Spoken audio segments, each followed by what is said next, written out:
नमस्कार दोस्तों, मेरे YouTube channel free legal aid में आपका स्वागत है। मैं आज एक बहुत ही आवश्यक और महत्वपूर्ण विषय क्रिमिनल प्रोसीजर कोड 144 भारतीय दंड प्रक्रिया संहिता की धारा 144 के विषय में आपसे बात करने जा रहा हूँ। साधारणतः लोग ऐसा सुनते हैं, आप भी सुने होंगे, सुनते रहे होंगे कि किसी भी ज़मीन पर 44 लगा हुआ है या 44 लगा देंगे। तो ये 44 एक्चुअली 144 ही है। CRPC की धारा 144 144 दंड प्रक्रिया संहिता के अंतर्गत जो कार्रवाई की जाती है उसी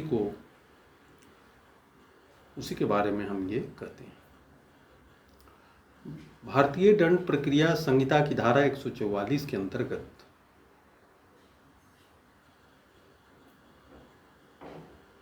एग्जीक्यूटिव मजिस्ट्रेट को ये पावर है कि इसकी प्रोसीडिंग वो इनिशिएट करे।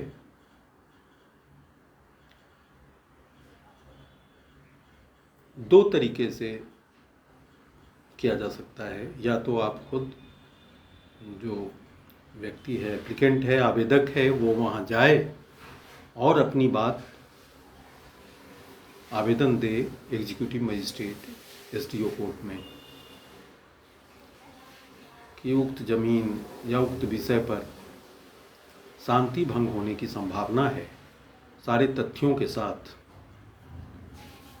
और आवेदन को सुनकर, तथ्यों को देखकर कोर्ट को, यदि न्यायालय को ये एग्जीक्यूटिव कोर्ट को ये लगता है कि निश्चित रूप से आवेदक के द्वारा कही गई बातों में सच्चाई है, प्राइमा फेसी ऐसा लगता है कि हाँ, इस तरह की स्थिति हो सकती है, तो कोर्ट को ये पावर है कि उसमें स्टेटस को यथा स्थिति बरकरार रखने का आदेश पारित करे, या स्थानीय पुलिस से रिपोर्ट कॉल फॉर करे, या स्टेटस को मेंटेन करने के लिए पुलिस को आदेश दे स्पॉट पर। साथ ही साथ पुलिस से रिपोर्ट कॉल फॉर करे कि क्या स्थिति है। पुलिस सारी स्थितियों की जांच करने के बाद स्पॉट पर जाना जरूरी है। पुलिस को स्पॉट पर जाना और वहाँ पर परिस्थिति और स्थिति को देखते हुए स्पॉट वेरिफिकेशन करने के बाद रिपोर्ट समर्पित करेगा एग्जीक्यूटिव कोर्ट में, SDO कोर्ट में। साथ ही साथ जो स्टेटस को का ऑर्डर है कोर्ट का, उसको भी वहाँ पर इम्प्लीमेंट करने के लिए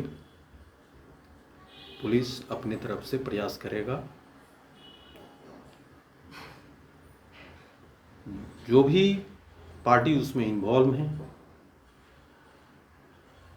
उनको ये बताएगा कि इस पर कोर्ट का स्टेटस को यथास्थिति बरकरार रखने का आदेश है, आप इसमें किसी प्रकार का परिवर्तन नहीं कर सकते हैं।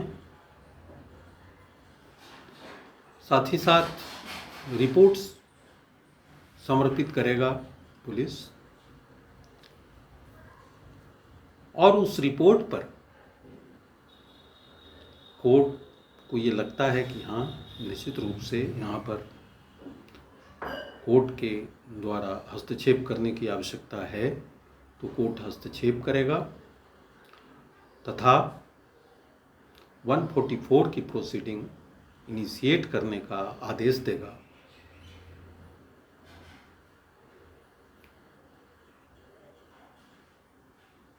एवं उस आदेश को इम्प्लीमेंट करने के लिए पुलिस को आदेश देगा।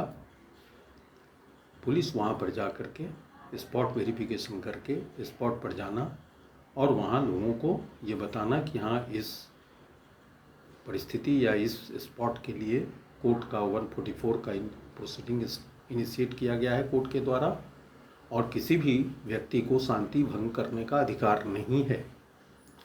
और यह जो आदेश होगा एग्जीक्यूटिव मजिस्ट्रेट यानी कि एसटीओ एसडीएम का, वो 2 महीने तक एक बार में लागू रहेगा। फिर 2 महीने के बाद कोर्ट ये समीक्षा करेगी कि क्या आगे भी इस तरह की परिस्थिति वहाँ पर है, तो आगे भी 144 की प्रोसीडिंग को इनिशिएट करने का आदेश देगा। और यदि ये लगता है कि 144 में किसी प्रकार के राइट टाइटल पोजीशन का मामला इन्वॉल्व्ड है, तो इमीडिएटली एप्रीहेंशन ऑफिस को देखते हुए 145 146 में प्रोसीडिंग को कन्वर्ट कर सकता है। तो मोटा मोटी यही 144 प्रोसीडिंग है, जिसको कि आप सीधे पुलिस को भी जा सकता है एग्रीड पार्टी, नहीं तो कोर्ट में जा कर के आप आवेदन दे सकते हैं और उस पर कोर्ट इनिशिएटिव लेकर के उसमें उपयुक्त आदेश पारित करेगा। धन्यवाद।